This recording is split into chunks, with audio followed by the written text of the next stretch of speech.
Oh, okay. Okay, I cool. would pin your screen on Tencent. Okay, dope. And then we're gonna do it like this. If it's one thing, the usernames that are joining are really interesting. We have Get Rudy. Yes. Get Rudy. Big up, man. Yeah, that's my lady. All the way from Australia. Big sis, what's up? Okay, guys. Good evening, and you are welcome to the Hangout with Grace.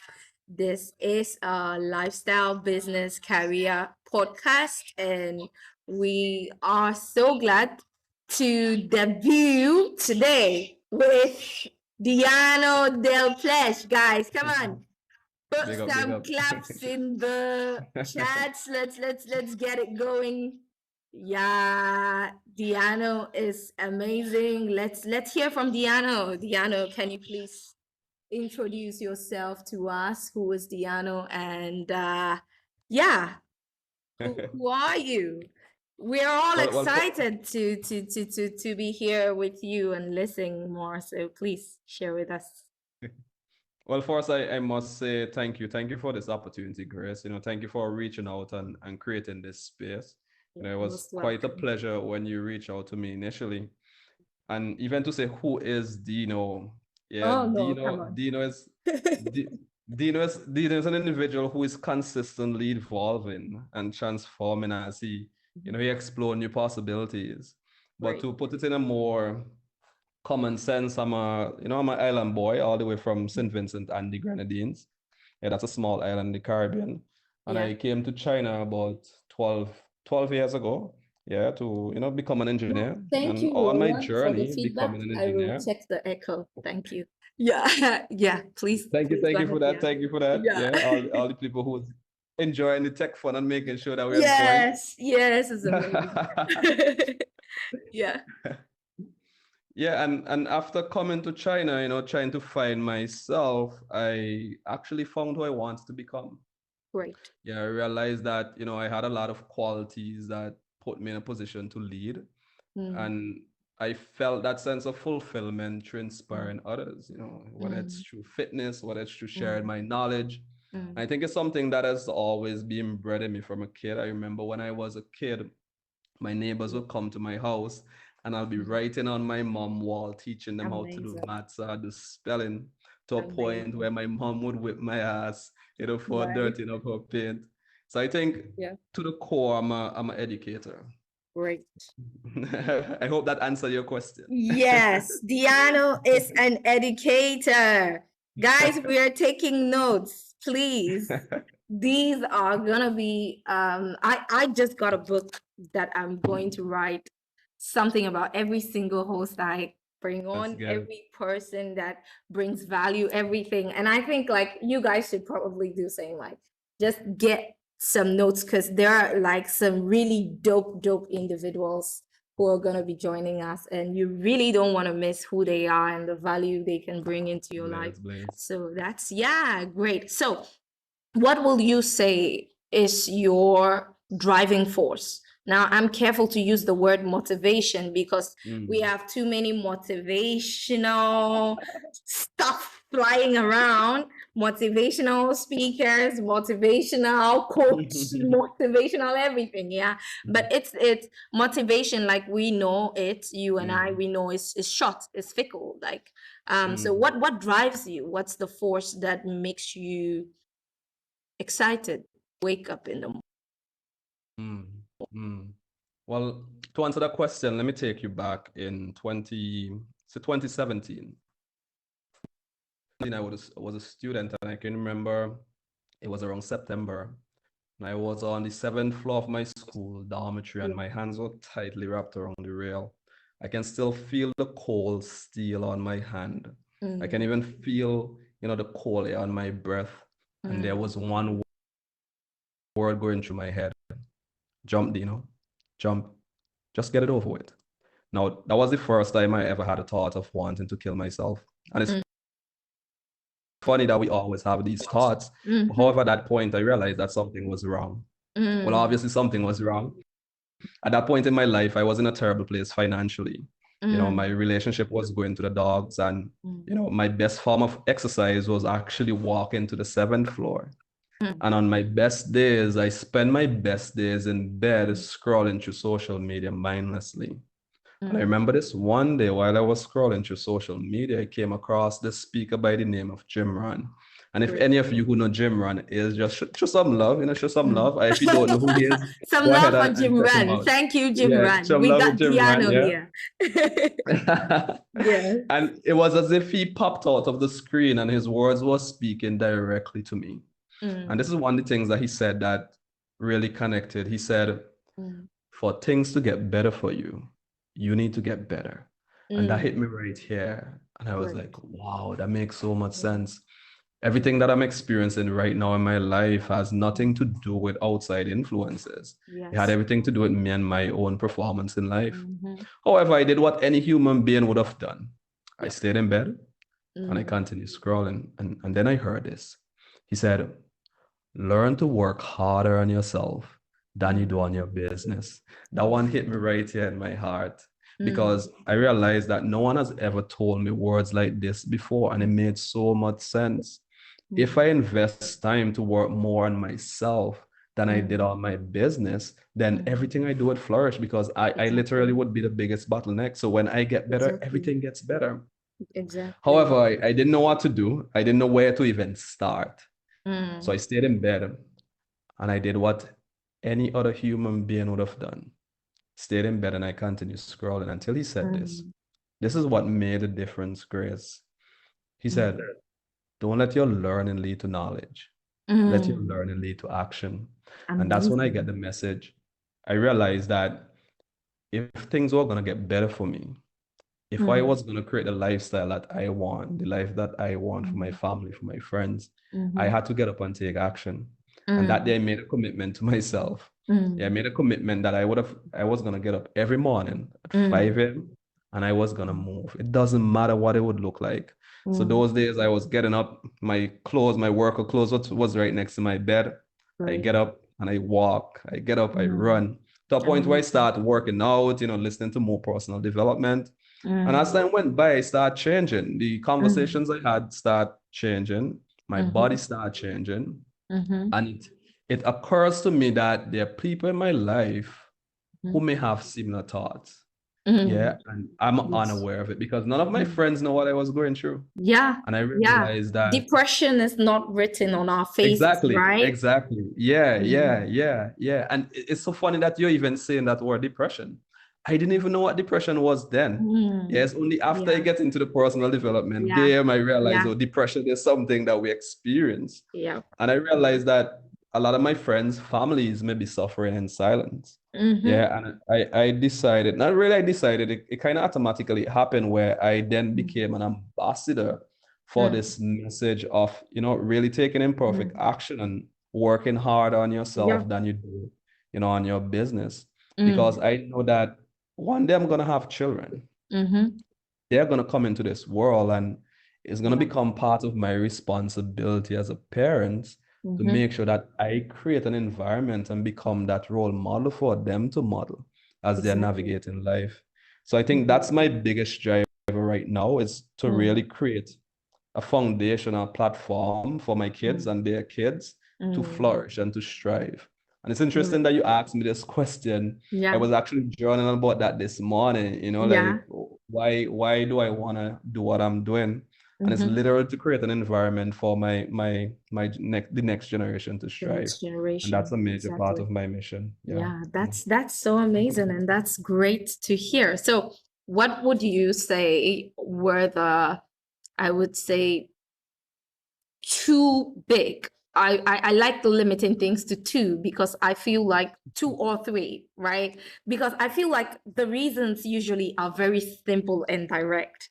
Like usually it's not like the reason why someone would do something or why someone would change drastically in a certain direction could just be one reason.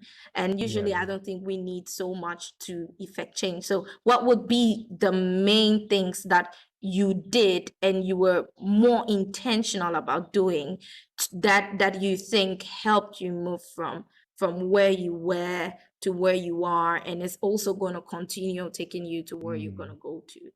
Yeah, yeah. I really love that question, and I love that we hit on the nail of change. And before I even answer the question, I'll share something very interesting with you.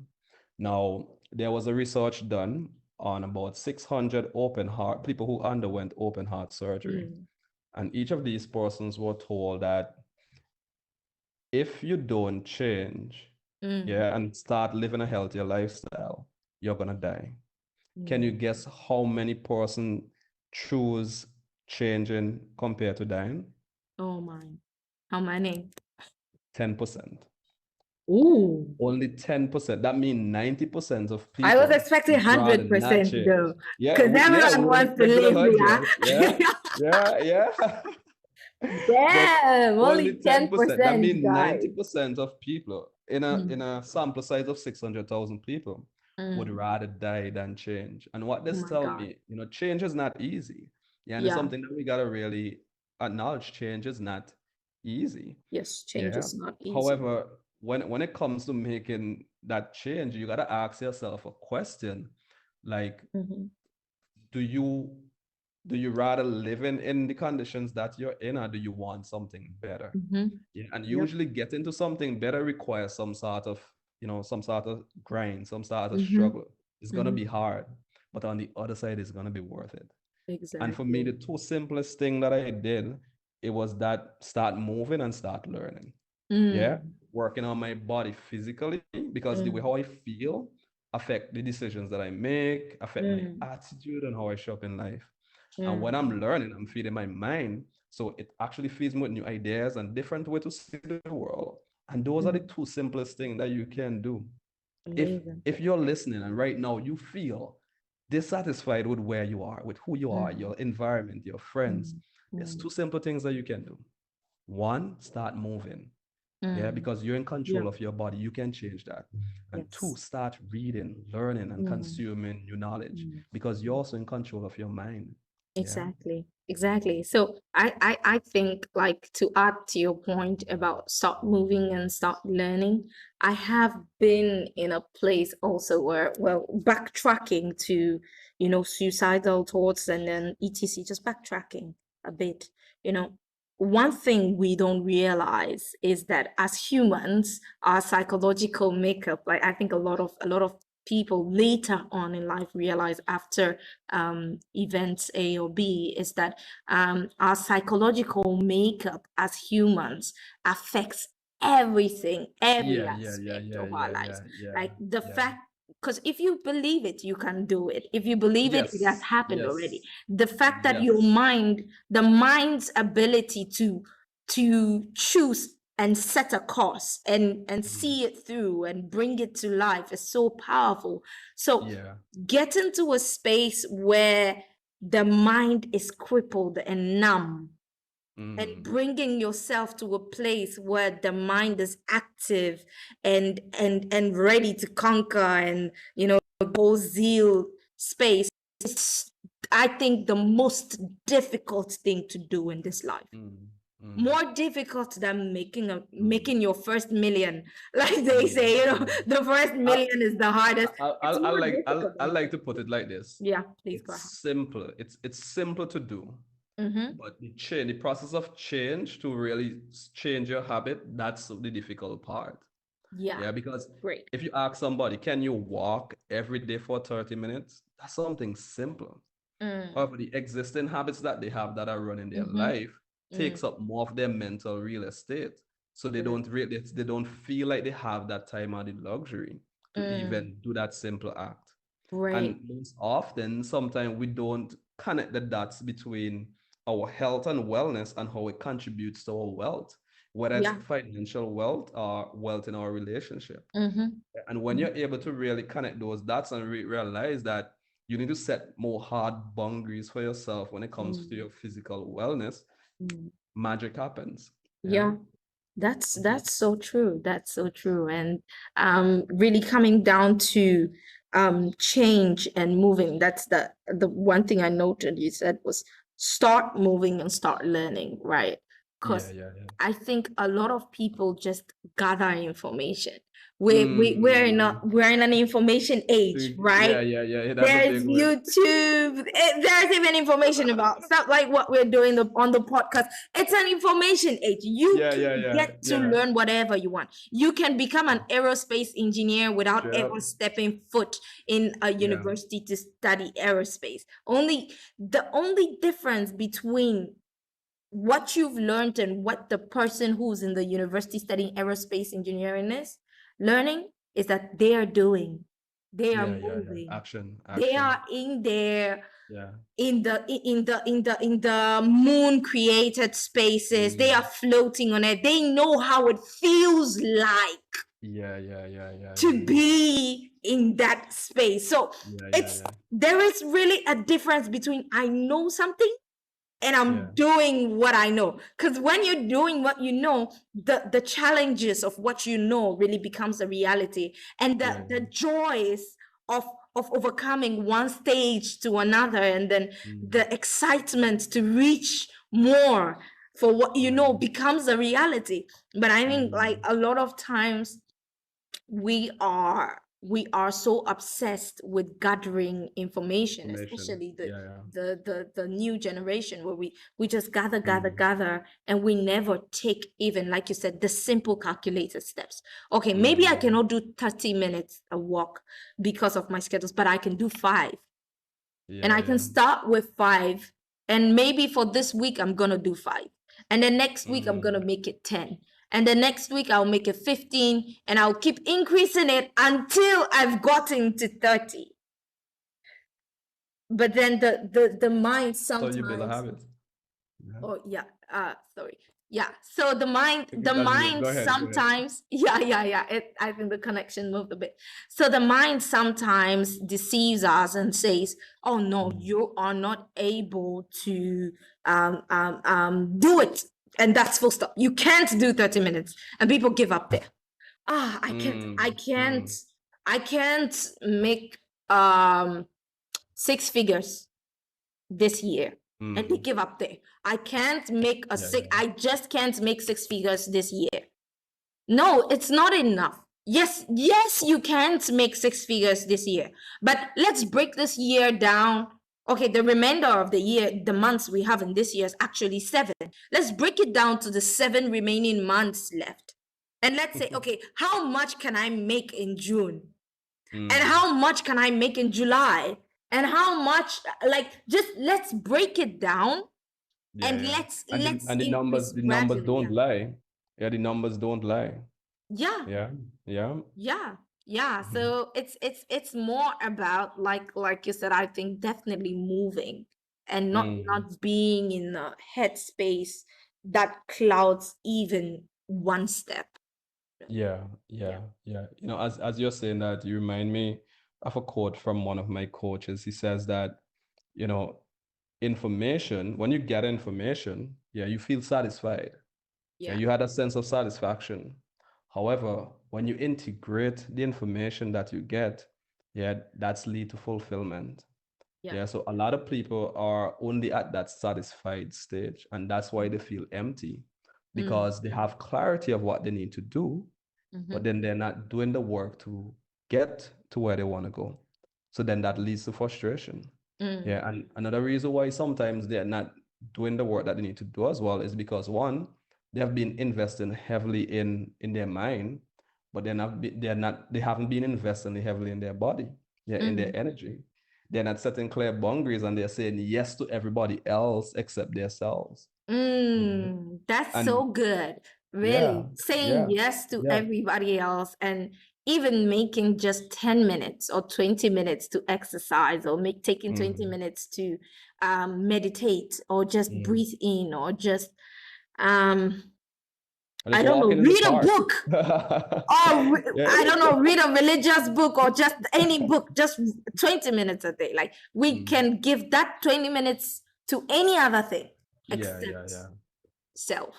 Yeah, and that's deep. That's deep. So guys on Melissa, Tinashe, is there anything you'd want to ask DEANO Guys on. Hello, hello. Who's this? El Sangram. Thank you. Thank you. Big up, big up. Big up, Sangram.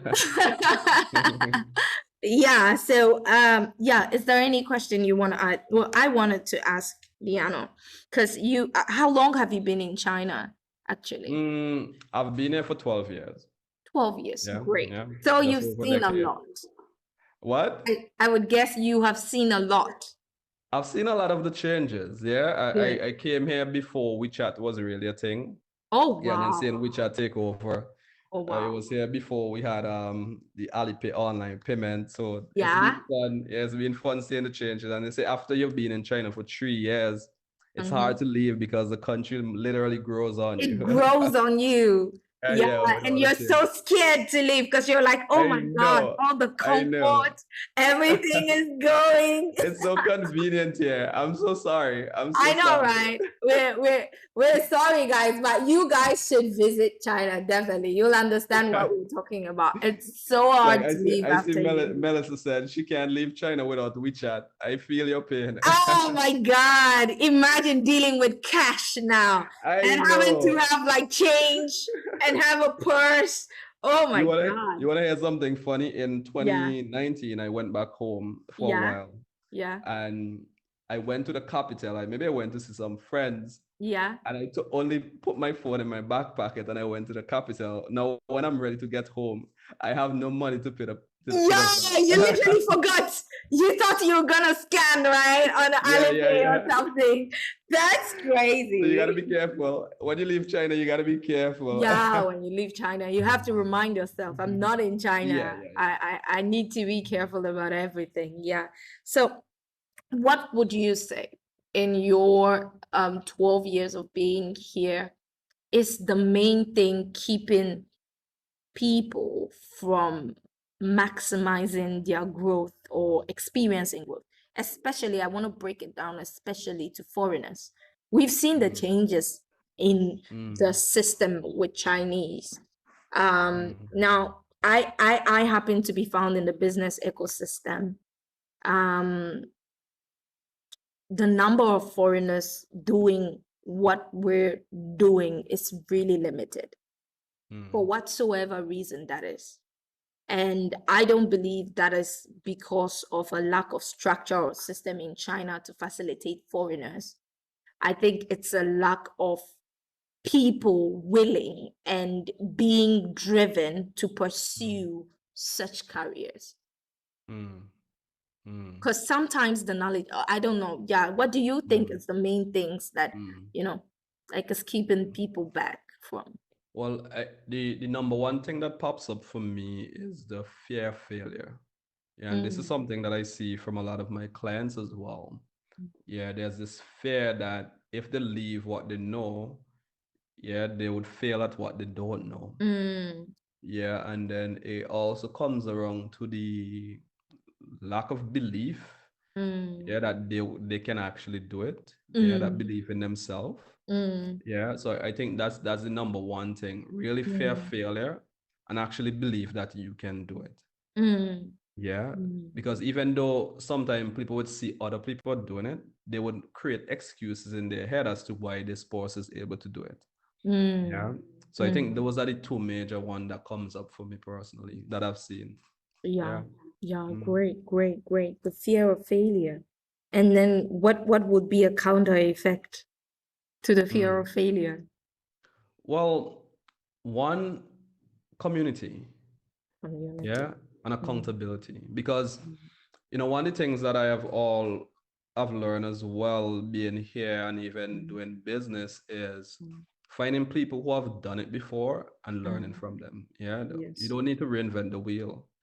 Yeah, so if I have a fear of failure about a particular venture or something that I want to do, it means that I just don't have enough information. Yeah, and all I need to do is to find somebody who have done it before.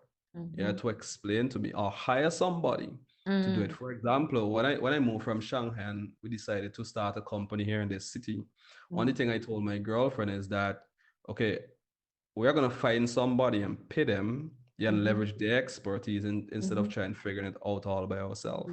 It was a scary shift, but having somebody who already done it before, who already know how to do it, made it easier. And all the things that we was afraid that would have happened didn't happen. And the same thing applies to any business.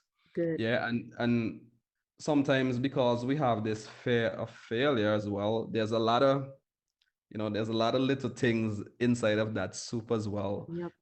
People are afraid to ask for help. People are afraid that if they ask for help, that they'll be seen as less than they are. Or as weak. As weak. But we gotta ask for help. We gotta find expert accountability, or as my coach would say, professional accountability. Like, there are 3 things that you need to grow your business. 1 is a marketing strategy, 2 a sales strategy, and 3 professional accountability. Because even with all the information, nothing is gonna stop you faster than yourself. Exactly. Oh my God. Did you guys hear that? That was just a bomb. Nothing is gonna stop you faster than yourself. Oh my God, that's just a gem. I just want to simmer a little. Like, for real, that like I feel like that's so true, because I've experienced it, right? Where I know I am equipped to do this. I have the knowledge for this. I probably have the resources for this. I have the skills for this. Now, why am I not doing it? Then the thing is, there is something deep inside you, as like deep somewhere, that's stopping you. And then like you said, the professional accountability, having people that can hold you accountable, like, hey, you're bullshitting. Excuse my language, but they're like, yo, you're not, why are you not doing it? Why are you not putting on the I don't know, whatever people in this research industry, why are you not posting your research? Why are you not reaching out to clients in the marketing industry? Why are you not podcasting? Why are you not doing it? Why are you not doing it? And the excuse is usually self-gifts. It's never reasonable, actually. Please. And not to even underplay this force that is stopping people, because it's a real thing. It is. I work with, how to say, a middle manager at General Motors, and she's talented, super talented. However, she still feel like she hasn't earned her position. She don't feel like she's good enough for her position. And this is something that a lot of us struggles with. And we usually call this imposter syndrome. Syndrome. We feel like a fraud. We feel like even the achievements that we have, it's because of fluke. And it's a psychological phenomenon. We have those self-doubt, that voice in our head that is telling us that, look at person A, they're better than me. Or, I'm not that good. Why is people, telling me this? And it's a real thing. However, what we need to remember that, we have skills that are valuable. Our work is valuable. If you go on to make a list of all your strengths and your achievements, you'll see that you have been doing the work. And I think that's one of the things that is missing from a lot of people as a practice of really becoming aware of who they are. Like, it's been written on the wall of Delphi how many millions of years ago. Know thyself. That one simple statement, but people don't understand the impact of not knowing thyself. So we go around and then we look at everybody else on social media and seeing how they're good, but we fail to realize how awesome we are. How great you are, this flesh, this skin. This is so good. This is so good, because like, not to stop you, but then I mean, we have really just found the main thing, this is like the center piece, that if this is fixed, every other thing we're gonna talk about from here, it's just the icing on top of the cake, right? Because this is the main thing. Oh my God. Because what can destroy a man greater than his own words. With our words, we can even create a world outside of ourselves. But imagine the detriment to self that we could do to our words. It's like saying that maybe, yeah, definitely. And I've also been in those spaces, and I think others can relate. I think many people, almost everybody can relate.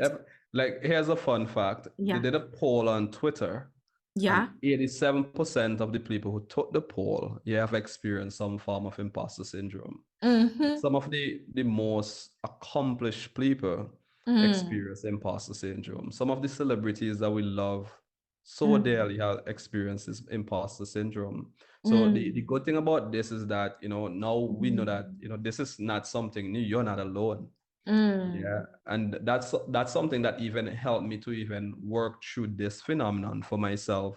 Is when I put myself in a space, in a mastermind with other coaches who's also going through it, and I'm looking at them and I'm like, wait, I'm as good as these people. They're making even more money than me. And they experience an imposter syndrome. So that means I can raise my fees as well. As I start taking action, I start, getting that belief and that confidence in myself. So it's a practice. Yes, you got to show up consistently. You got to affirm and reaffirm your strengths, reaffirm who you want to be, and really surround yourself with people who's gonna fuel and uplift and affirm you and push you and keep you accountable. So I'm gonna highlight these words. That's one, affirmation. Affirmations, not as some have currently taken it as daily affirmations, writing things and saying them, which are great also, but then affirmations that come from outside, external affirmations, where someone speaks life into who you are, because then this person sees me and they can see the value that I may not see or I may be doubting, and that's a reassurance to the whole feeling of being not fitting or not belonging. And then I think like you said, apart from affirmations, there was that word you said. I think I'm missing it in my brain, but it's just right here. Accountability. People that can the two A's, I would say, right? People that can affirm you and keep you accountable. I think these really shape the direction of our thoughts, and then the thoughts then shape the direction of our actions, and then we're able to have a more productive venture, business growth, personal development, and etc. Because definitely if for example, I think I was talking, funnily, Melissa is here, so I was discussing with Melissa, and I said to her, I said, well, when I make ABC, I'm going to Paris, I'm having fun, I'm balling, I'm taking my auntie with me, I'm taking my mommy with me, we're gonna go on this whole shopping spree, my summer is gonna be ball. And then all of a sudden I had a thing, and I was like, oh no, but I've never done this before.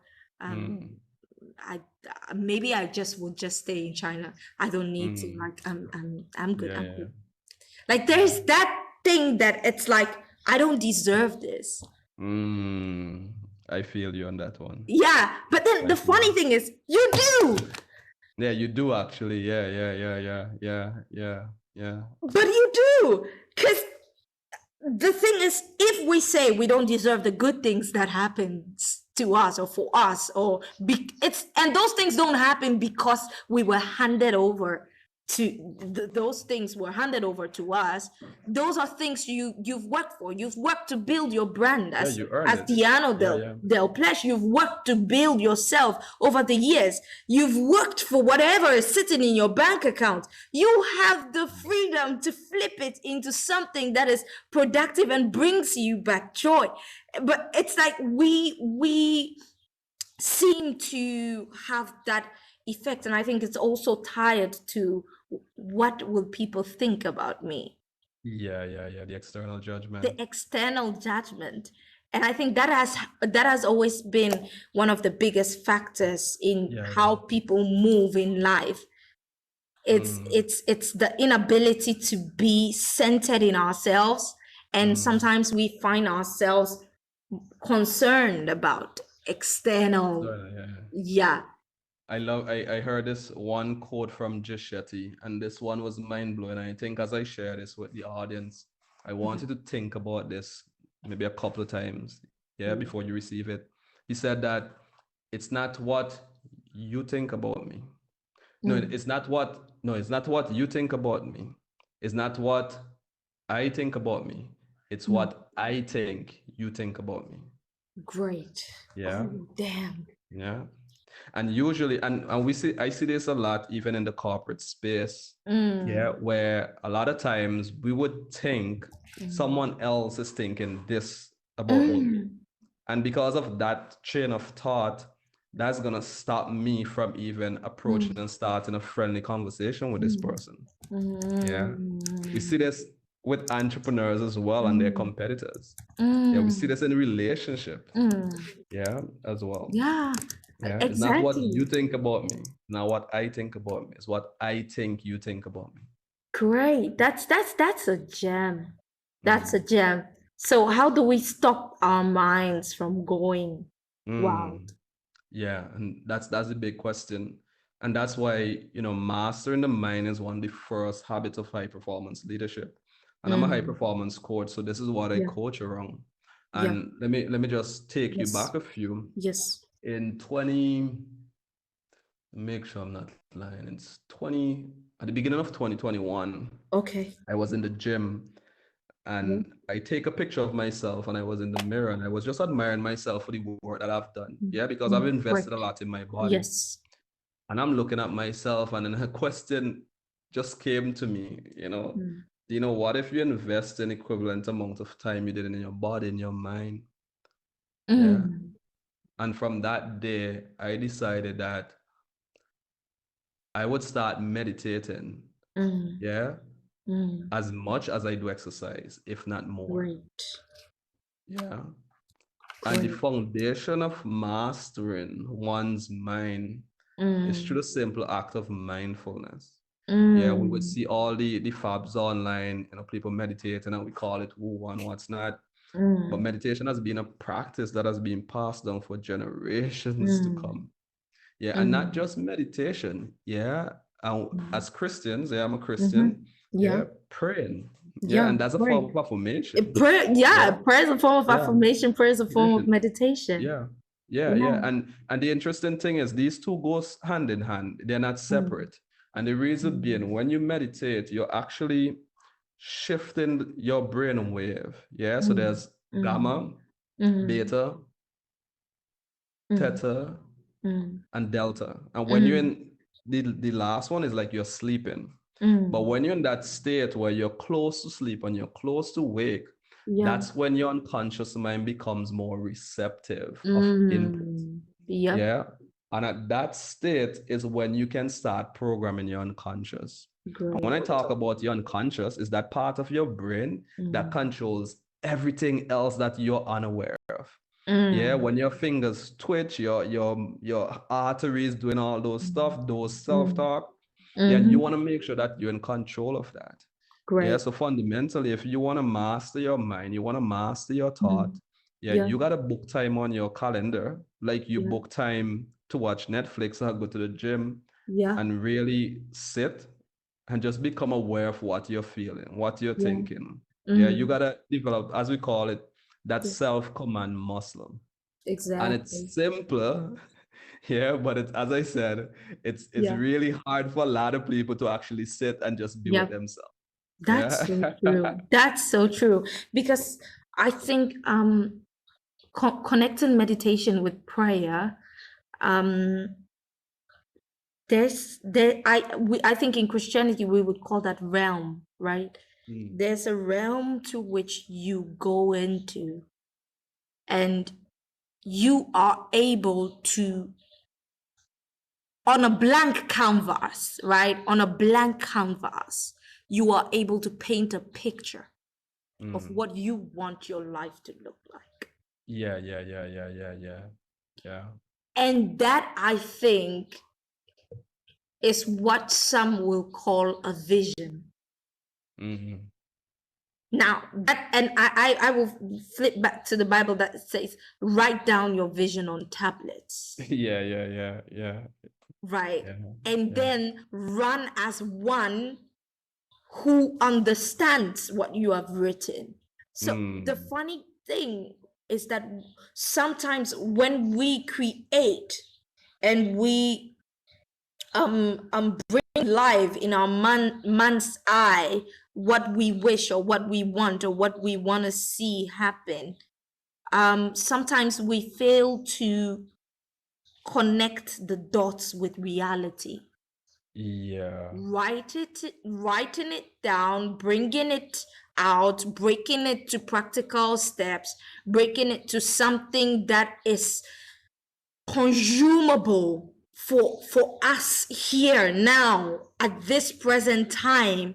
And then how then do we achieve that thing that we saw, that thing that we meditated on, or etcs? And then with that ability also comes the ability to calm the noises and take out the, like Melissa asked, so it means people think about themselves all the time. I think that's what you asked about, what you said about, it's not about what you think about me or what I think about myself, but it's about what I think you think about me. Because there's an internal noise where we are constantly thinking. And yes, I think people do think about themselves a lot. Yeah, humans can be very okay, I won't say humans, I'll say after you get to a certain age, you become very self-conscious. And I think that's more so around maybe 10, 12, when you're hitting adolescence. Yeah. You now start to become aware that other people are thinking about you. And it's so funny that, other people may think about you. However, at the end of the day, when people go to bed, they're thinking about themselves. Exactly. Yeah. So if we can remember that everybody thinks more about themselves, then realize that they are not thinking about you. Oh my God, that's the gem, actually. That is it. Yeah. Like, the person you think is thinking about you is preoccupied thinking about themselves. Yeah. So that, I think that in itself is a solution to a lot of things. Well, that was one of my solutions. Solutions personally. That's great. That's great. I just realized that right now. But I actually got very comfortable with the fact that you cannot determine and you cannot drive what goes on in another person's mind. Yeah. You gotta control the controllables. You can't control that. You can only control what's going on in your mind, and you can only control the decisions and the actions you decide to take, and you can only become better in your own mind, and that's all you should focus on. Yeah. Then it becomes about what is going on in this person's mind, unless it's a business deal and a psychological thing where you have to find out what your maybe your counterpart, I don't know, your partner, your business partner is thinking, or etcs. But if it is not that, I think definitely there is that room to yeah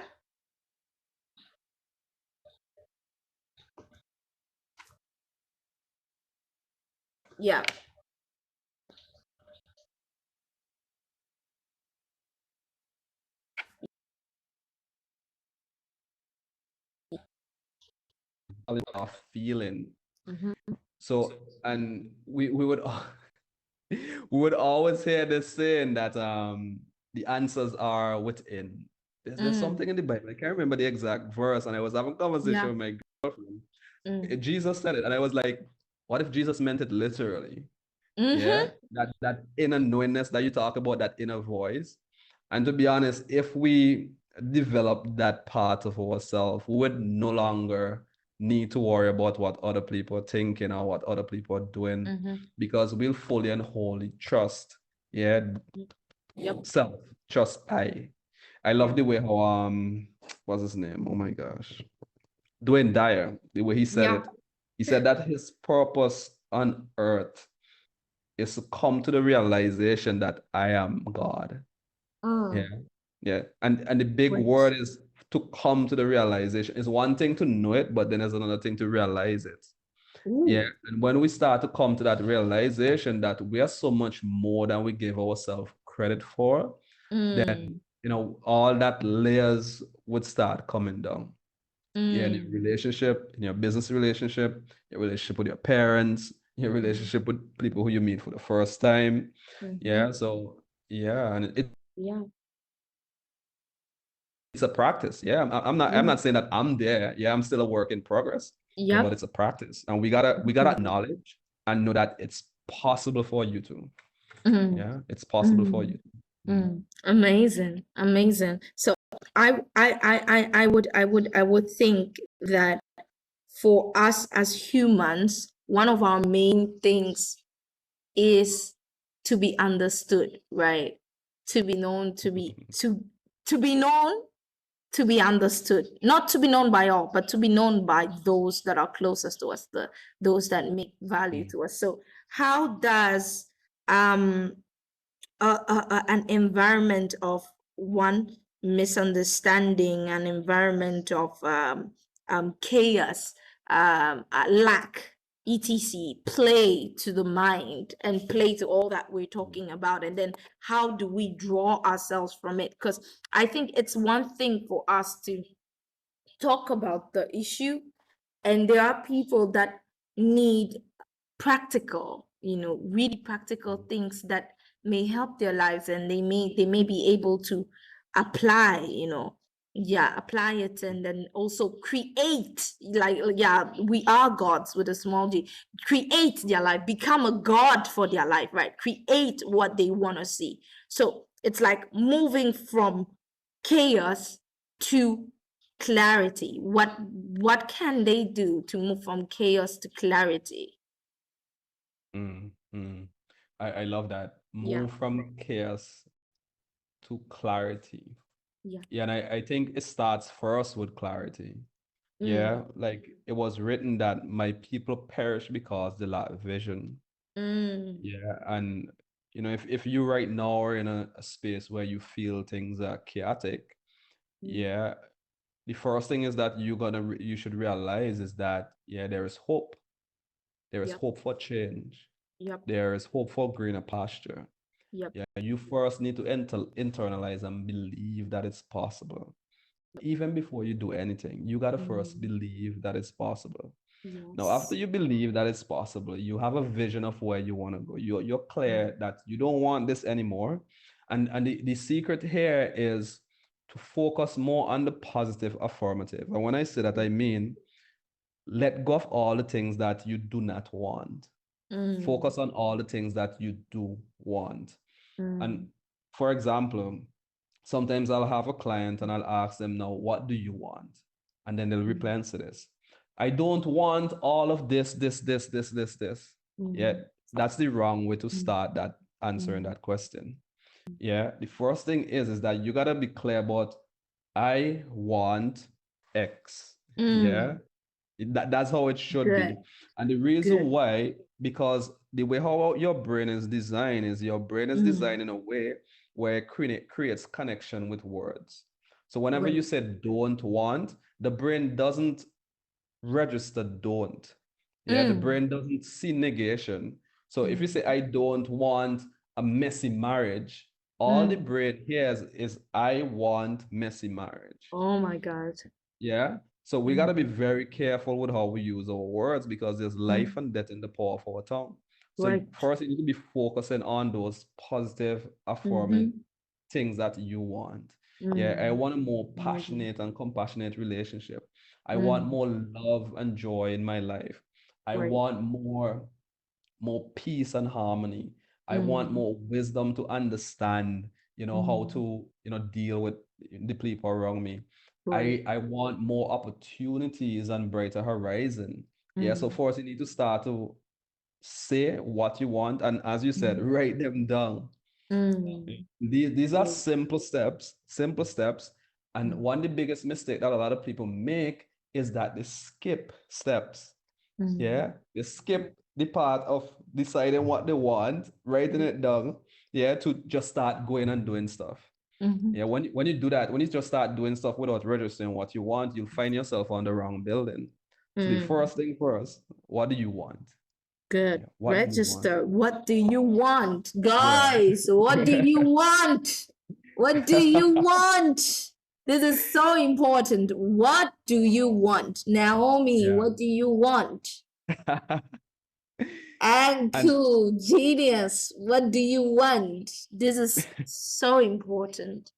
And yeah, I remember sharing, which happens to be also at a church event I was sharing, and I said, the problem probably is not that God cannot give you what you want. The biggest problem is you don't know what you want. yeah, Or yeah, you know, but you haven't stated clearly yeah, what you want.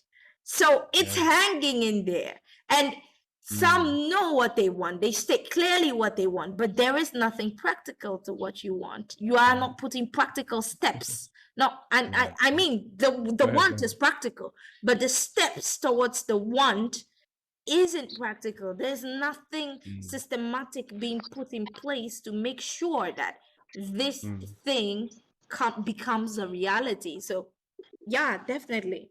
Yeah. Knowing it is And definitely. I want to add to that. You said Yeah. something really powerful that, you know, sometimes people know what they want and they're not getting it and they're blaming God for not giving it to them. Yeah. And you mentioned about achievement and achieving goal. One thing I'll always tell my clients is that the goal is not the destination. The goal is not the distant shore. Yeah. The Yeah. goal is to become. Yes. Yeah, is to become.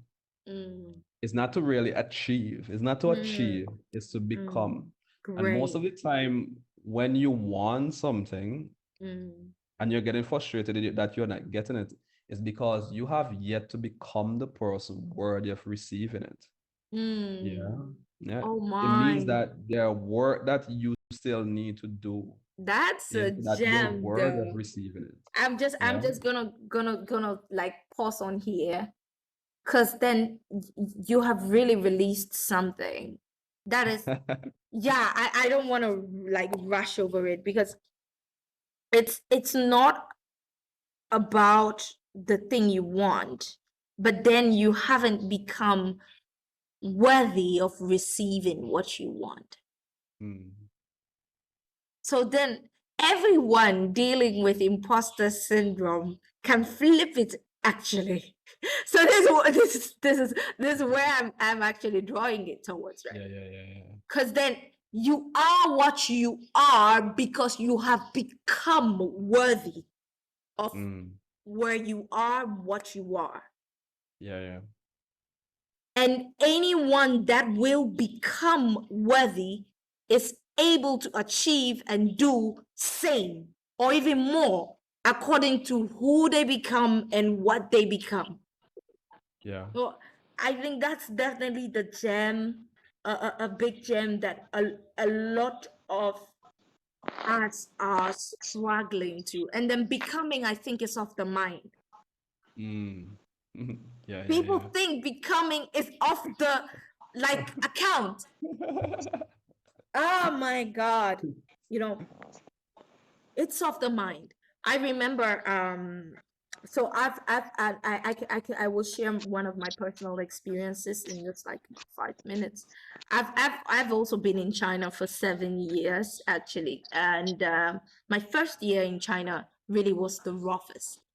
It was I think the hardest year of my life, like of my existence, my human existence. I've never had to Wow. face anything that hard anymore.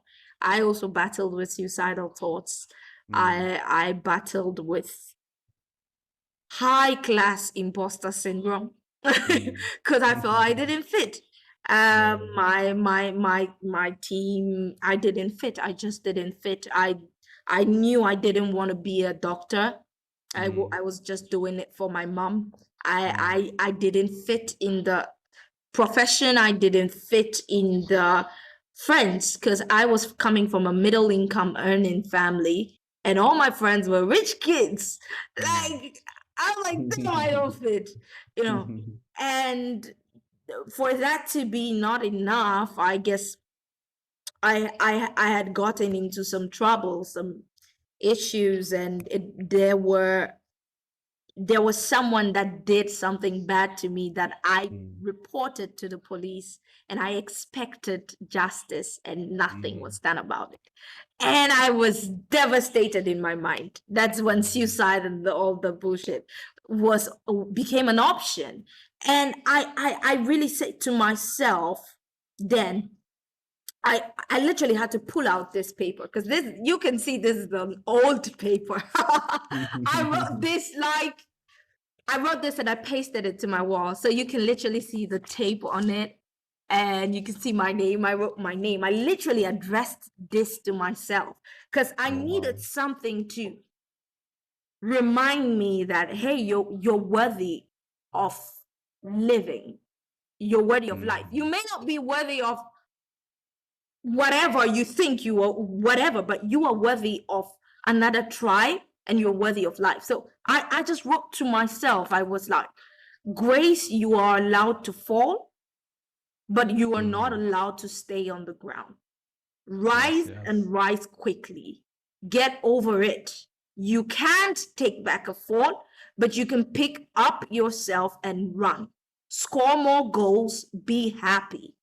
And always remember, I love you. Now, the thing that, yeah, thank you. The thing that really, for me, helped me is affirming myself that I am loved by myself. Yeah. That just remember, always remember, I love you. Now, everything can be chaos.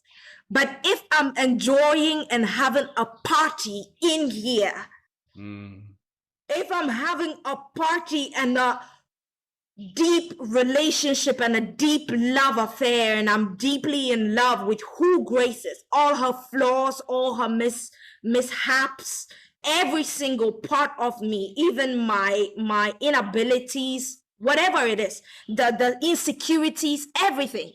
If I love that person that I wake up to every day, we have to realize the first person you wake up to every day is yourself. Yeah. You're waking up to the reality of where you are. It doesn't matter which stage in life I am at. Whether I have a 1 RMB, 10 RMB, 100 RMB, 1,000 RMB, or 1,000,000 RMB in my account, it wouldn't make a difference because it's the same party I would hold every single day in any one of those seasons with myself. Yeah. I think the flip side of where we lose touch is as soon as we lose touch with our inner self, and a lot of people say that's the inner child, right? Like, connect with your inner child, connect with the purest version of yourself, because that version of ourselves is so innovative, is so loving, so nurturing, so understanding, and really that's where the intuition is most at work at. But because sometimes we are weighed down with the issues of life, then weighed down with a lot of other externals, then we're not even able to experience the real growth of the inner self. Then the minute the inner self never grows, that's through the meditation and other things, the minute we never experience growth through the inner self, life becomes like a cycle. Then it becomes boring.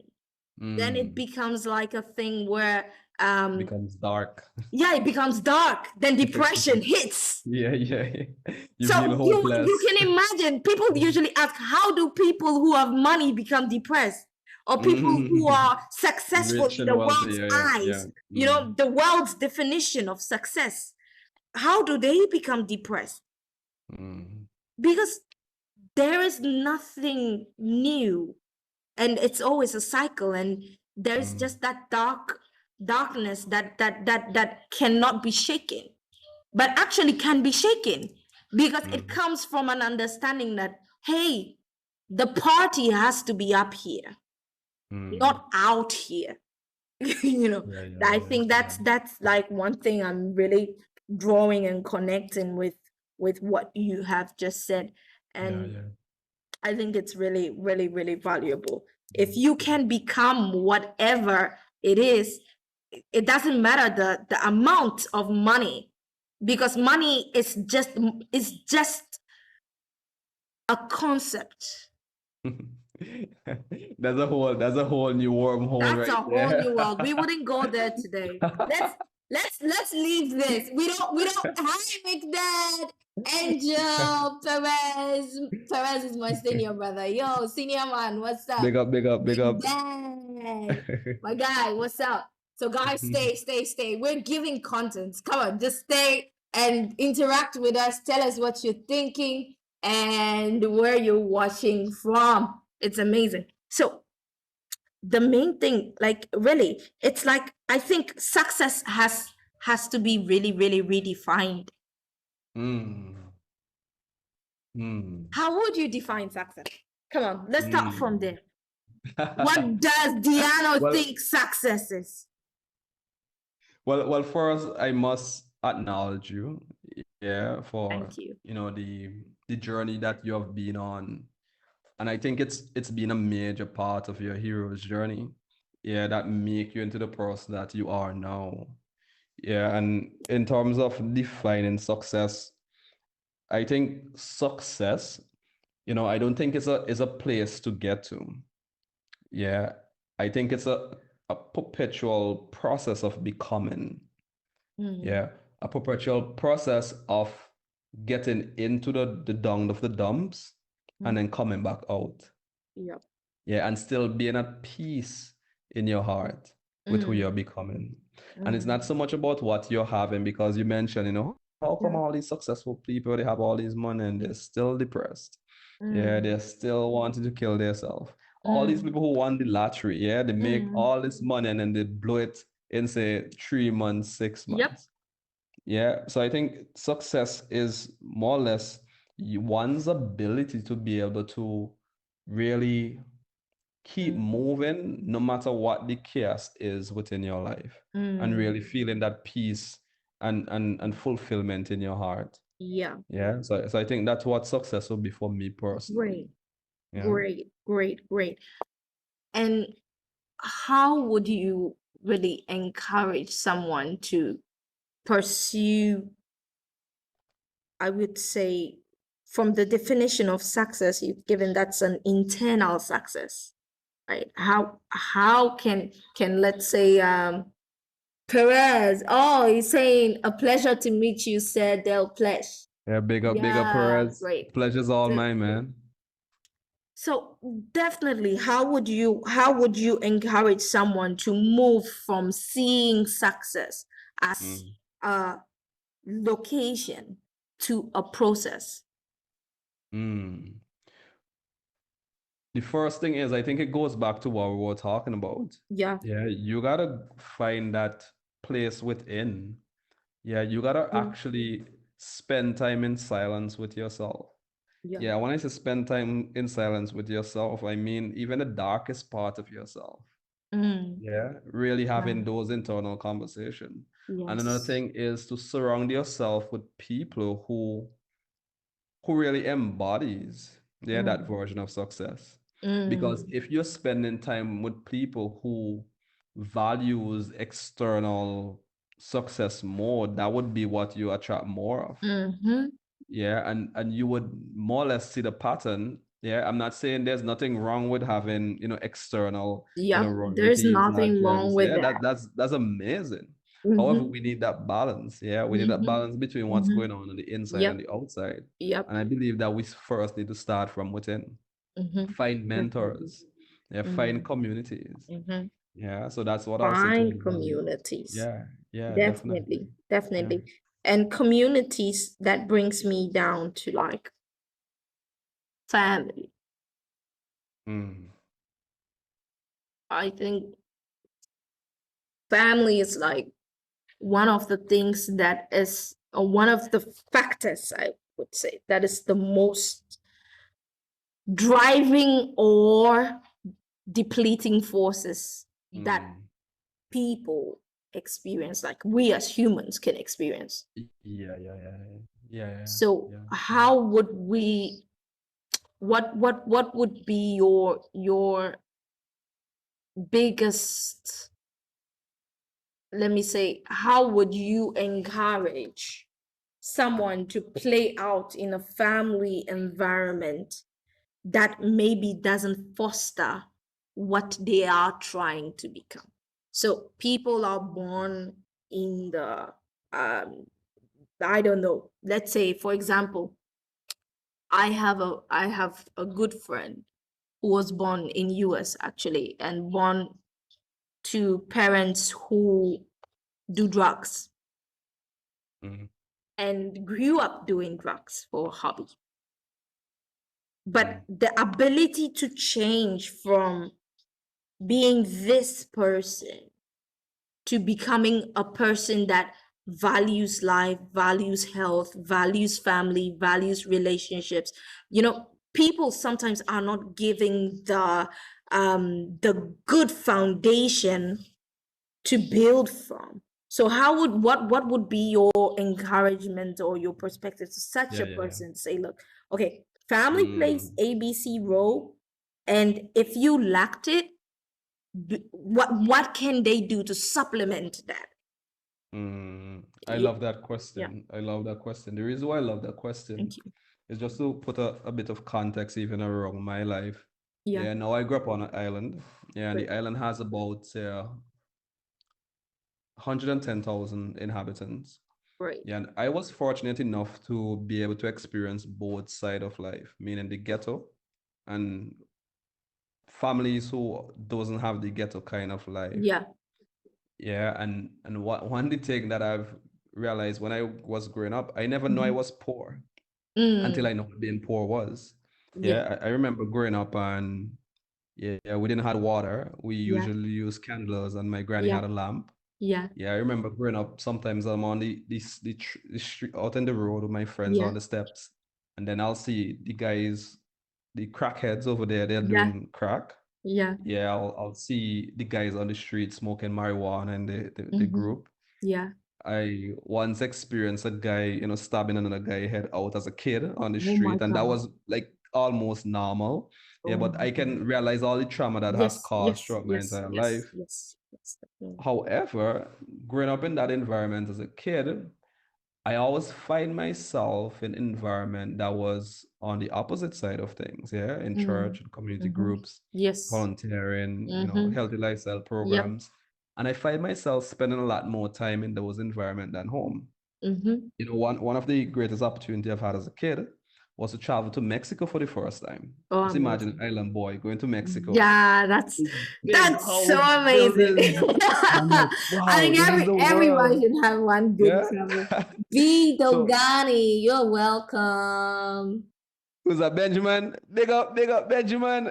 That's my boy right there. That's So amazing.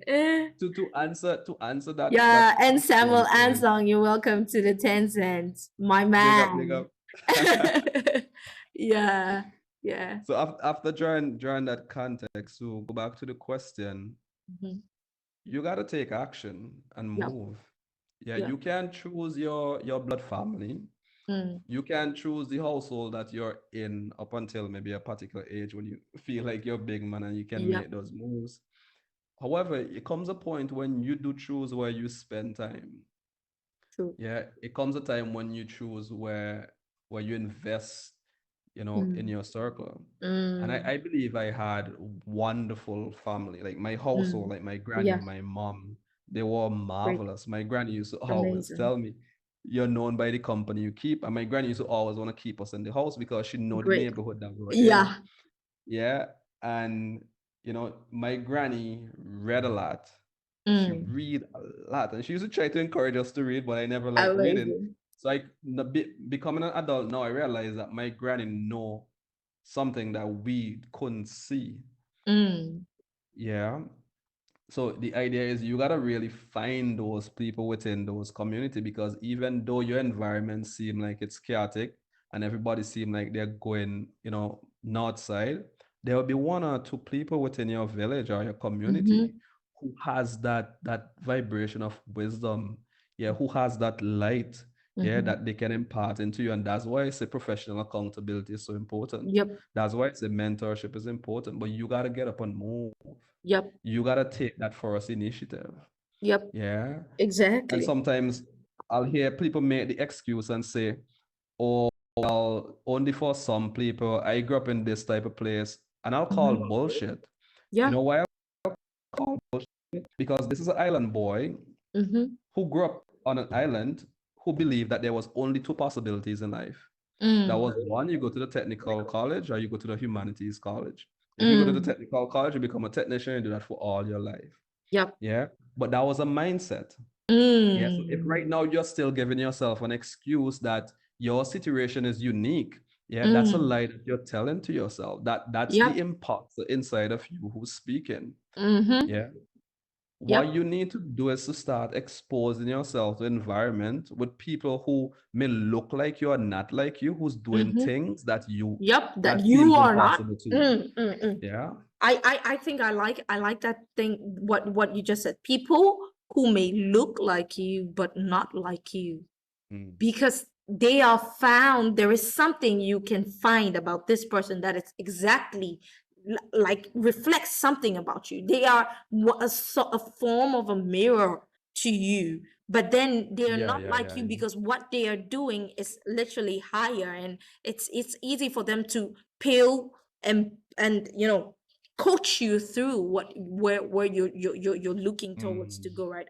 Or guide you through it. I think one of the biggest things that has been really influential to me, question coming on family, is family.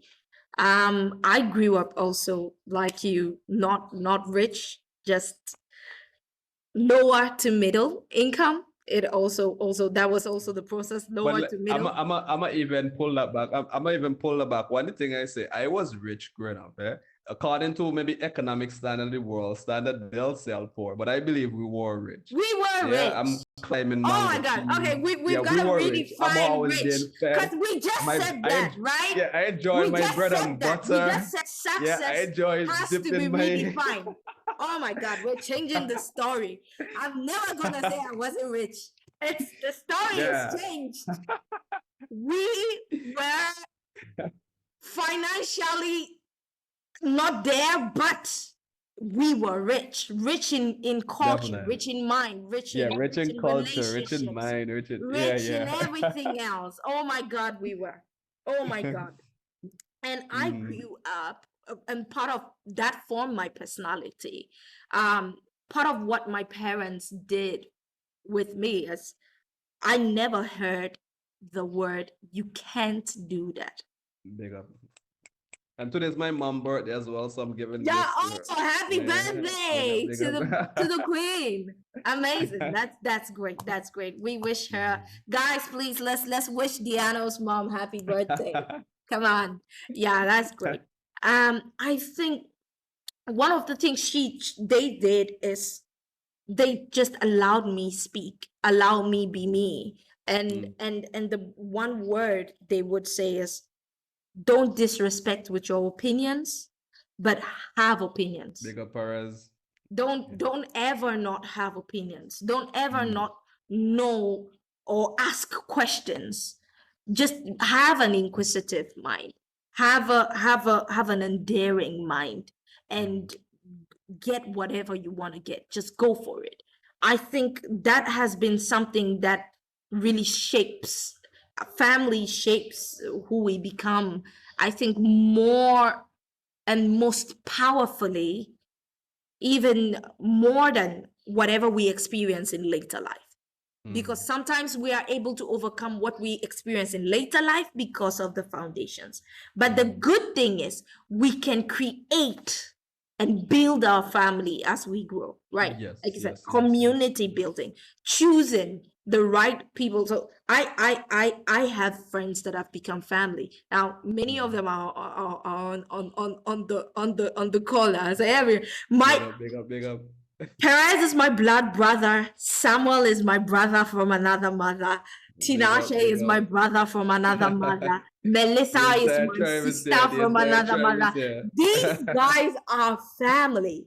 And I can say the definition of what we make life to be all about is really not about the foundations always, but also about how we build on that foundation.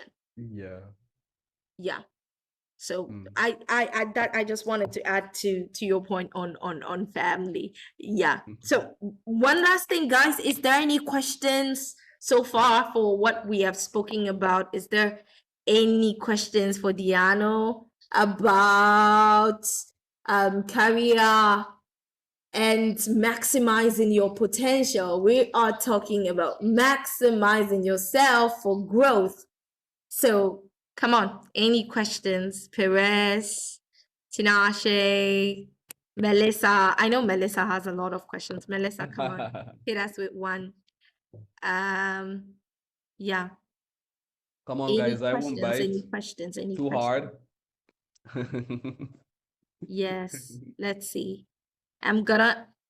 Would you guys like to be unmuted? Would you like to say something? Melissa, would you like to ask something? Yeah, hello. Yes, Hey, hello. what's up, Paris? Yeah, okay, it's a pleasure hearing from you both on your submissions. I'm really learning a lot from everyone here. That's Great. it. I wanted to ask Mr. Diano about what was your motivation to actually bring you from where you were, like the community in which you were brought up with, and how you were able to sync your mind with every pressure that came, like choosing the friends that you work with, and going to school, and the kind of places where you are associated with, like that motivated you up to this stage. So I just wanted to ask Yeah. what were all those influences. I know that maybe you had mentioned about that, but maybe I was not around, but I just want you to touch on That's it okay. again. That's Yeah. okay. I love that you Great. asked that question. Thank you, Perez. Yeah, thank you for that question, Perez. For a significant amount of my life, I was driven by pain and fear. Yeah, I grew up in a single parent home. So I experienced, domestic abuse, yeah, from within my home. And I remember this one day I was on this rock. I was in my friend's yard, and my friends, they're 9 brothers, but we're all like brothers.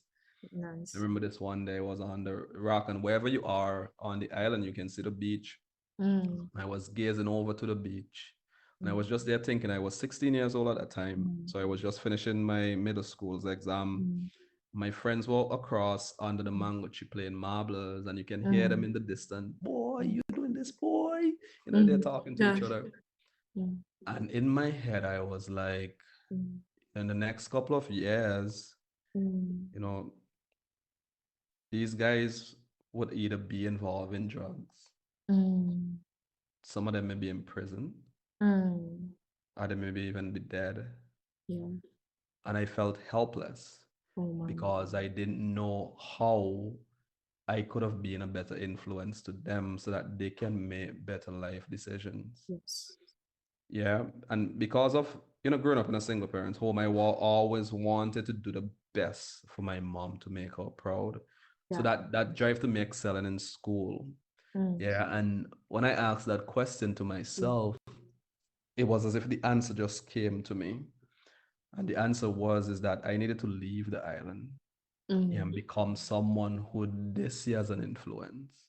Right. Yeah, so I spend most of my life running from a particular reality so I can find the answer. Yeah, and I think it is just even recently, yeah, I find this feeling of peace where I'm now at a point where I'm not being driven by pain, Right. but now I'm being driven by a reality that I want to create.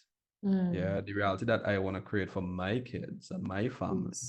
Yes. Yeah. So I Amazing. think that has been my driving force for a really long time, and pain can be a really great motivator. Oh yeah. However, there's a very thin line. Yeah, there's a very thin line in the sense where you can be blinded of the destruction that you're creating in your path with that pain. Yeah, and I've created a lot of those destructions. Yeah.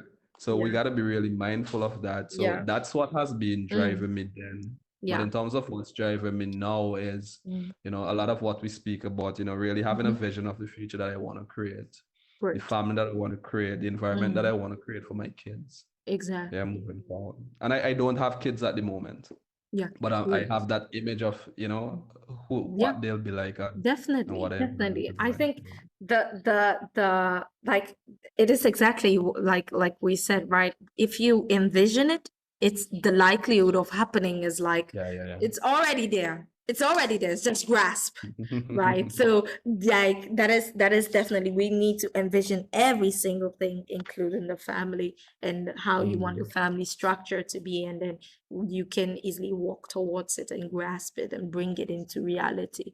That is so deep. Thank you for sharing, Diano, and thank you for being really open and personal with us about your childhood, your growing, your community, the influences you want to have on them. Not just that they, you know, a lot of times we sometimes get caught up in the fact that our environment influences us, but then we can also influence our environment. Yeah. So the ability, it's that what is influencing you now is stronger than you.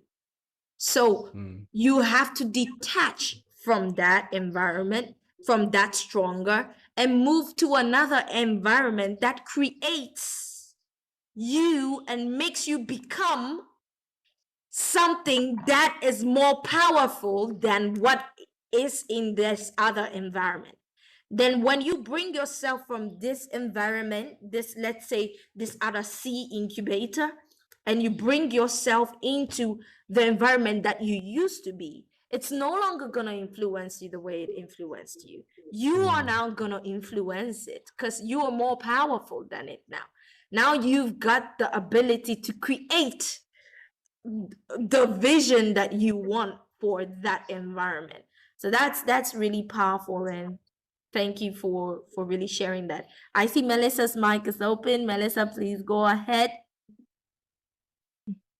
Okay, thank you. So I have a question for Mr. Dino. I've been listening to what you have been said. So you said your first process is to envision, like sort of like dream, like when you said, I always wanted to do something. So, and then you planned and then you implemented. But from the way you were saying it, there's a gap between the envision and the plan, like years gaps from the envision and the plan and the implementation. And according to what I see, a lot of people die from the dreaming. They end from the dream. They don't go to the plan. Yeah. So how did you overcome the gaps between the envisioning and the planning and the implementation?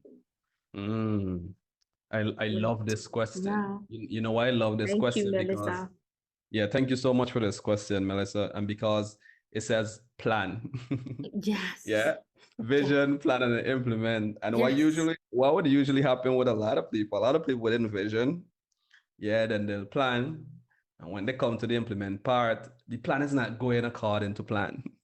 Yeah, then they get frustrated, then they give up and they say it doesn't work. Yeah. The frustration is also a part of the plan. You didn't plan for frustrations. Mm-hmm. Yeah, and I think maybe to even break it down even more, like as a high performance coach, it's my sole responsibility to explore how clear you feel about your overall life and goals. Yeah, so that's the vision part. Whether or not you have the mental energy and the physical stamina that you need to perform at your best. So Yes. you have the vision, do you have the energy physically and mentally to move, to Yeah. implement? Yeah. Then the next thing is, how bold and courageous are you showing up in the world? One, you may have the vision. My cat is here with me as well. So he'll Yeah. be Hi, Kat. It wants to be So interviewed alongside. now that you have the vision, you have the energy. Mm. However, you still feel a bit of that imposter syndrome. Yeah. Yeah, you're not as confident and courageous as you need to act. Yeah, Mm. there are times when you need to feel that fear and still act. Yep. There are times when you're uncertain about the result, but you still gotta show up. And that's where courage comes into place. Yep. Because confidence is the result, yeah, Yep. of courage. Yeah, you gotta take courageous action as you're on that part. Okay, so now we have clarity, we have the energy mentally and physically. We are showing up courageously, we're repping those muscles. The next thing is, what are the habits and routines that are causing you to fall off course? And you see how long it took before you reach habits and routines, because the habits and routines is what you do on a day-to-day basis. Yep. Yeah, and your habits and routines are the things that you do consistently every day that's gonna get you to your goal. So what are the Yes. habits and routine that are now causing you to fall off course? And what are the habits and routine we need to start implementing so that you can stay on course? Yeah, and I remember having this conversation with Grace, and we were talking about motivation. Yeah. And I was telling her that for me, I don't feel motivation is important, but I feel I've been quite disciplined, yeah, Yeah. throughout my journey. True. Where when I start something, I'll do something religiously, consistently until I get whatever outcome. So you need to be clear that the habits that you are applying, are taking action at, is moving you towards your goal. Yeah. And the final piece of the puzzle, which is as important, is, how best can you influence and inspire those that you love to serve? Because nothing great has ever been achieved alone. So your family, your team, your partner. Yeah, and I think those become very important. And it's not say a straight line. Yeah, you're gonna find yourself, battling some dragons, your own internal demon. People are gonna do you wrong, and you're gonna need to practice forgiveness in those circumstances. Yeah. And another thing that I want us to remember is that when life throws you curveball and it hits you in your face, it's not to say that life is against you, it's just life preparing you to take those hits. Yep. It's also life preparing you to practice things like forgiveness. Yeah, I realize one of the things that is really holding a lot of us back from achieving, the life that we really want, is that we still haven't forgive Tom from 12th grade from stealing Oh my our life. God. Yeah. So those things are they're invisible and they're simple, but they're so important. And even me personally, as I said, it's just been maybe a few years since I've had that shift, and a lot of it was around, people who I unconsciously haven't forgive. Yeah. And now getting to that point of forgiving them and just open this new Large. possibility. Yeah, so I hope that answered your question, Melissa. Yes. Yes. Melissa, are you I know answered? that was quite a lot. Yes, that was really good. Yes. And I would like to add two things. When someone, it's a farmer, okay, let's take the analogy of a farmer. When a farmer plants a seed, he doesn't go back every 2 minutes or every 2 hours checking if the seed has begun growing. He understands that Now, the first thing is you understanding that you have to envision, you have to plan, you have to implement. Most times we don't have a problem with envisioning because every human being is a dreamer. Planning, many will have a problem there. Let's say 50% will fall off at planning because some start the plan, they never finish it. So 50, we will lose half there. But the other 50%, when it gets to implement, also we lose another half. We're left with 25%. Now, at implement, a lot of people, implementation takes more than envisioning and planning will ever take from you. The patience, time, the factor is time. What is missing is time. The space, it's like envision dash plan dash implement. In addition to all that Iano said, definitely discipline is something that is more important than motivation. You don't need to feel like doing it. I don't want to feel like reading my emails, or feel like writing emails, or feel like preparing the documents that I prepare, or I don't care if I feel like it or not. I'm gonna do it anyway. I don't care if I feel like going to the gym today or not. I'm gonna go to the gym anyway. I don't care if I feel, it's the discipline to say, okay, I'm not going to do this, but I'm going to do that, because that is part of the implementation process to what I want, right? And then I feel like a lot of times we go back and check the seed when we start implementing. The thing we planted, we're not patient enough to wait it out. Then we want to go back and dig and find out, is it growing? Yeah, it's growing. A farmer knows his seasons. You understand that this is a season of, like, exactly what we dubbed this first season. It's growth. The season is growth, right? This is a season of growth. You're not going to go digging to find fruit at a point where you have planted in the soil. It's wrong for you as a farmer. And I think we need to understand the seasons in our lives. Understand the season you are in and say, look, I understand I am done with envisioning, planning, I'm at implementing, but then, hey, it's a seed. I have to wait for summer and then water it through winter, and probably, depending on the kind of plant, I'm probably gonna have to wait 2 seasons to reap my fruits out of it. I'm probably gonna have to wait 3 or 4 more seasons to get what I'm looking for. Am I willing to stuck it through? Because the minute, it doesn't matter which stage of implementation we are at, but if we are, no matter the stages of implementation, you will always have results. I think that's one thing that we have to always remember. Like, even if it is little results, it's like capital interest, right? ROIs. When you make a compound interest, and now I'm going into business, I'm sorry guys, but then that's the only way I can explain it. So when you buy a share or stocks or bonds, right, you make compound interest. So the interest that you made last month is lower than the interest you're making this month. So if you made 3% last month, this month you're probably going to make 3.5, and next month you're going to make 4. But you still see it in a lower eye because it's just a little growth.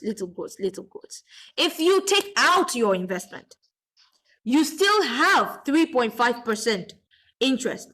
But guess how much you would have had if you stuck it through? You could have probably had 25% or 50% or even 100% return on your investment or more if you stuck it through.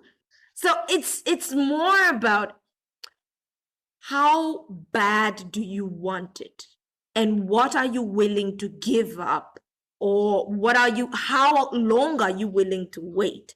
to get what you want, instead of digging it out every time to see if it's really working or not. Mm, mm. Yeah, I think this And is what I think that's why experience accountability becomes important. yeah, And that's why I'll go back there over and over again. yeah, Because, for example, for example, we in this room, yeah, we want to become farmers.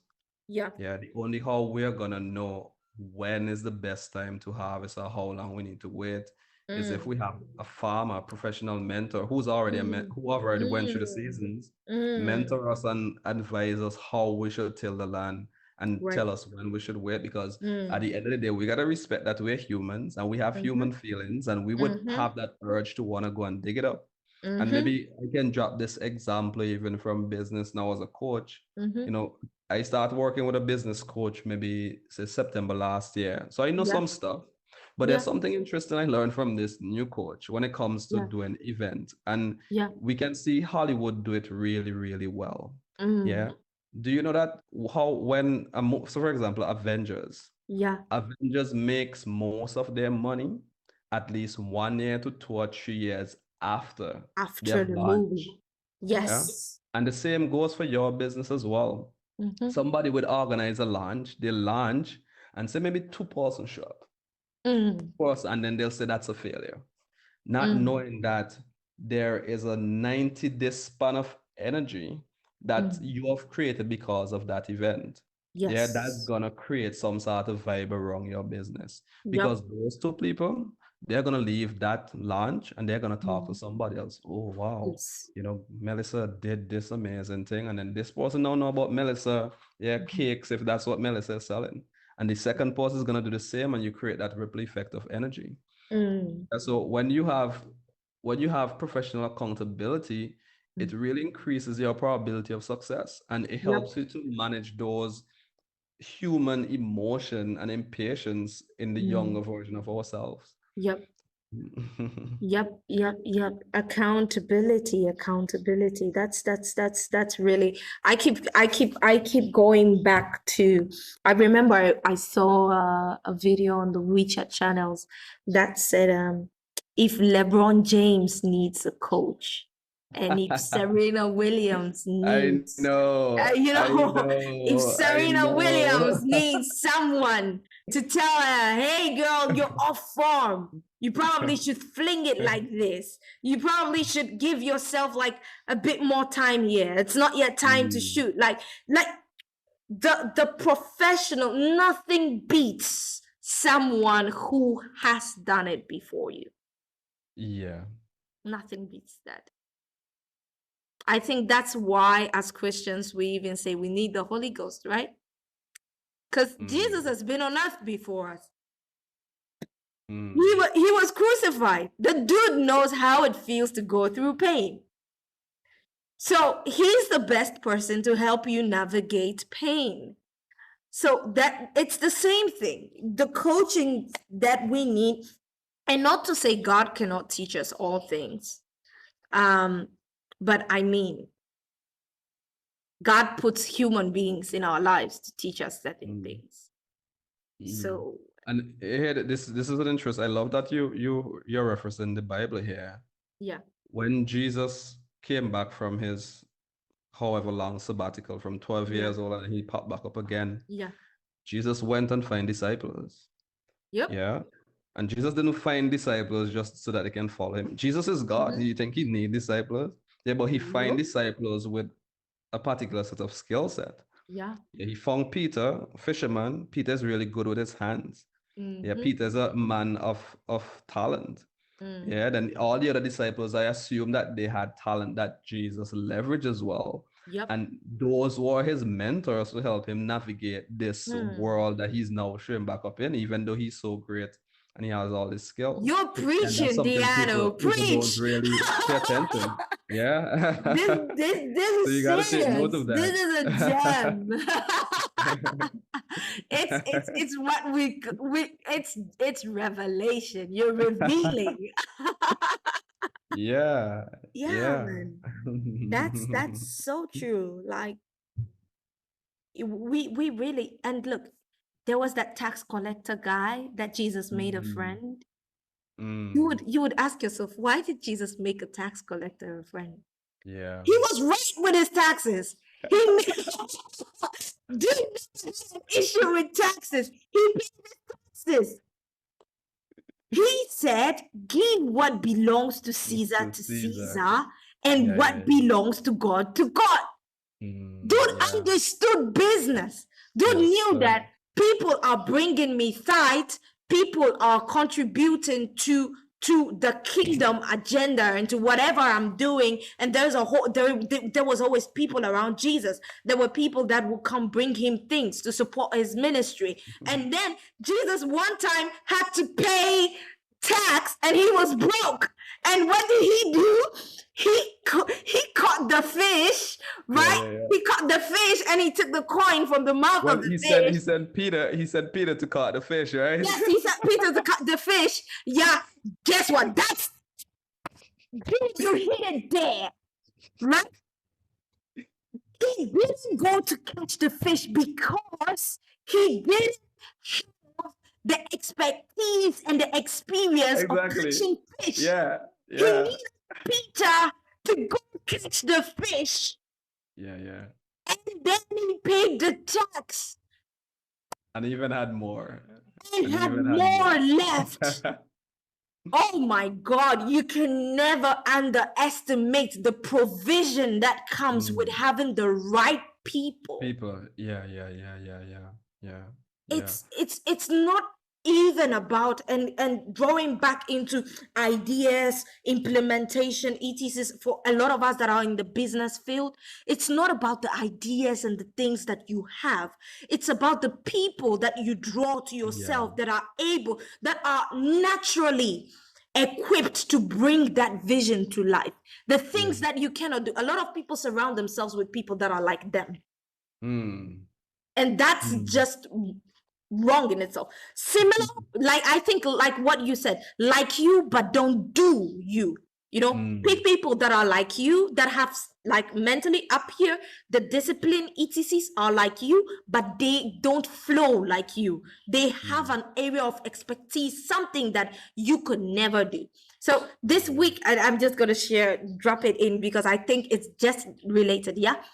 This week, I had an interview with an associate professor in computer science, AI systems, ETCs. Dude is balling. He's a Russian. And I was like, first thought in my mind, I can't pay you. I think Tinashe is here. One person was with me. Tinashe is my guy in the team. So he was there. He was part of the interview team. And he's a shareholder in the company. So he knows what I'm talking about. He will attest to it, right? I was like, I said to Tinashe, we can't pay this dude. Let him go. We can't pay this dude. But guess what? Whenever your ideas, whatever your and I'm saying this in the business field so we can relate to what we're really pulling out, right? Whenever whatever your vision is aligns with what someone's expertise is, their motivation, that expertise motivation no longer becomes money. That person is willing to work with you for zero because they have found a place where their expertise is finally appreciated, finally maximized, and finally used.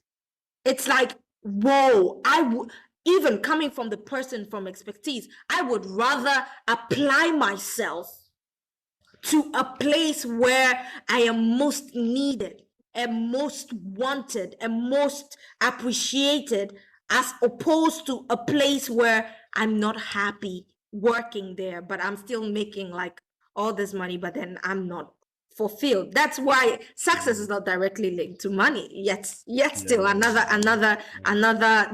confirmation there, right? So I think having that and after the interview, during the interview, I realized that dude studied and knows and is talking about exactly what I have patented and exactly what I have researched on. And he's exactly, that is his major. I was like, God, how possible is this? And dude is like, you don't need to pay me all this. Wow. And I'm like, yo, this is mind blowing. This is just how life Yeah. and destiny aligns with expertise and having the right people align with you, because we could never underestimate the importance of experience. And that dude's got like years and years of experience, more than 20 years of experience as a professor. And you could never beat that. You can be the smartest innovator in whatever, but nothing beats experience. So I think we definitely need those people. We need that. And I'm so grateful that you brought that up. And I just want you to delve further if you have anything more to say on that. Yeah. You said something Yeah. very, very interesting. And Yeah. I want to make sure I say this right, Yeah. because I want it to be received. Yep.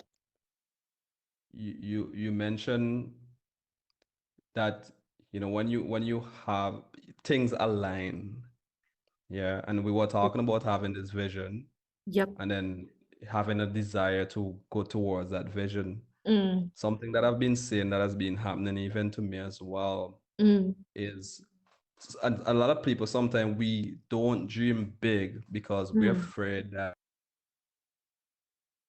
we won't be able to achieve it. Mm. And sometimes even when God send you help, we become afraid that we can't afford it. Sometimes we Mm. rob ourselves of the opportunity of receiving help because we attach money to so many things. Mm. Yeah. When you have a dream that is so big, it requires a team. If your dream doesn't require a team, it's not big enough. Mm. And I realize this with myself. I have this thing that I want to create. And what I realize is that from the moment I start talking about what I want to create, all the people who I need to create it start showing up in my life. Yeah, Great. they became clients, they became friends. Great. They just start showing up. Mm. Yeah, they just start showing up. And sometimes it seems like magic, but it's not magic. It's just like gravity. Yeah. If you jump from the 7th floor, you're gonna fall. Yeah. If you create a vision for There's something feedback. that you want and Sorry, it's clear, Adia. it's gonna be PC. attracted towards you. Yeah, Yep. just like gravity. Yep. And sometimes we'll say this is woo, but most of the people who say it's woo is people who have never actually experienced and practiced what they Yes. need to practice. Yes. So I think it's something that we need to be really mindful of. The right people are gonna show up for you. However, you gotta be open to really To receive and welcome them. receiving. Oof. Yeah, and it is the mindset. Yeah, we gotta really have that shift up here. Amazing. Amazing. Amazing. Amazing. And Diano, I have to say it's been one. It's been wild. Guys, It's been wild. emojis. This has been amazing. I couldn't dream of a better debut. I couldn't imagine Big up. any better. The conversations have been like really soul searching, soul deep, and soul enlightening. We have learned, if you guys would go with me, we have learned, we have understood, we have really gotten so much feedback. Oh my God, thank you so much, guys. Thank you, Well, Diano. thank you, and thank you, Melissa, Samuel, Perez, Yes, Tanisha. yes. Thank you guys for for showing up. And coming those of you who are through. on Instagram Live, I see Yes, Adias on top everyone as on well. Big up. Instagram Live, thank you for coming through. I know this is not your last time coming here. You're part of the Hangout gang. You're Listen, I gonna be appreciate you. hanging out with us, and I can't wait to see all those great things happening for you too. Yeah, We are thank you. rooting Right for back at you. you. Definitely, I believe there is so much direction needed in the world. Like, it's not all about. And I don't mean to cut you off here, Yes, but please. I think Yes, please. I need to say this, and it just came to me. Yes. Not even the world, but I think because I'm really happy to be speaking on this platform because I think more people of color need to be Mm. having this discussion. Yes. Yeah, there's a lot of people of color who's having it, but I think still even more. Yeah, Yes. because we mentioned people who look like you. And then there's Yes. this term in psychology that's called self-efficacy, Mm. meaning we're friends. Mm-hmm. If I see you do something, I now believe it's possible for me. Yep. And one of the reasons why a lot of our brothers and sisters don't believe it's possible for them because they're not seeing a lot of people who look like them who's doing it. Yes. Yeah, and even if they're people who look like them who's doing it, they're not very vocal about it. They're very Yeah. private about it. Mm-hmm. Yes, I must say I really appreciate being here having this conversation. Thank you. Yeah, Thank you with for more people of sharing color. with us who you Yeah. are. And we have received, we are full, and we pray you be full too. And Bless we up, are bless we up. are definitely rooting for you guys. Go find DeAno on Instagram, follow him, find him. I think he is in our WeChat group. If you're on the WeChat group, you need to connect with DeAno. Please connect with him. If you need guidance, connect with DeAno. It's definitely important that we not only share, but when you have received, that you reciprocate and show love to the Yeah, person yeah, that's yeah. poured to you. So let's do Mhm. that. Let's support DeAno, support everything he's doing. Let's rally behind him. And I'm really not to say it as a not to acclaim a prophecy of any kind or say it of any way, but I really, really see you influencing a lot more than you think. And you are Amen. already doing it. You are already Amen. pulling in the influence. We are feeling it. I think not enough people tell people that they are doing good. So sometimes we Mm. don't know what we are doing. We don't know if it's good or not. Yeah, yeah, yeah. The Yeah, yeah, yeah. feedback is so important to know that, Mm. oh, I'm on course. The seed is growing. I may not see it, but it's reaching people. It's getting Yeah. there. I think we need to do a better job, Mhm. especially in our community, just like you said, right? Especially in our community, we need to do a better job at telling people, hey, you've done well. Hey, I Mm. appreciate you. As Yeah, compared yeah, to the criticisms and as compared to the, we need to be able to say, look, I appreciate every single part. I think I've learned to make that one of my routines also, just really being intentional about vocalizing it, not just keeping it in the mind, but being vocal about the impacts that people have had in my life. Yeah. So I'm really Mm. grateful, DeAno. Thank you for coming through Thank and you so much, see Grace. you again soon. Yeah. So Yeah, guys, and come on, big ups let to me drop DeAno. one thing for Yeah. those who wanna get connected to me. You can go Yes. to levelupwithdeano.com. Yeah, you Yes. can get more resources about me there, free content, yeah, which is a bit more Yes. exclusive than what's on my social media networks. That you can Yes. start, showing up powerfully into your best self. And really, thank you so much, Grace, for what you've Most created. welcome. I'm Most looking forward welcome. to So even more episodes. levelupwithdeano.com, guys. Come Yes, on, don't miss yes. it. Levelupwithdeano.com. So great, great, great. Have a blessed night, everyone. Blessed. And we will see you next week, next Wednesday. Stay blessed. Big ups. Yeah, bye, Grace. Good Bye, night. Tinashe, Melissa, Flourish. Bye. Bye. Good night.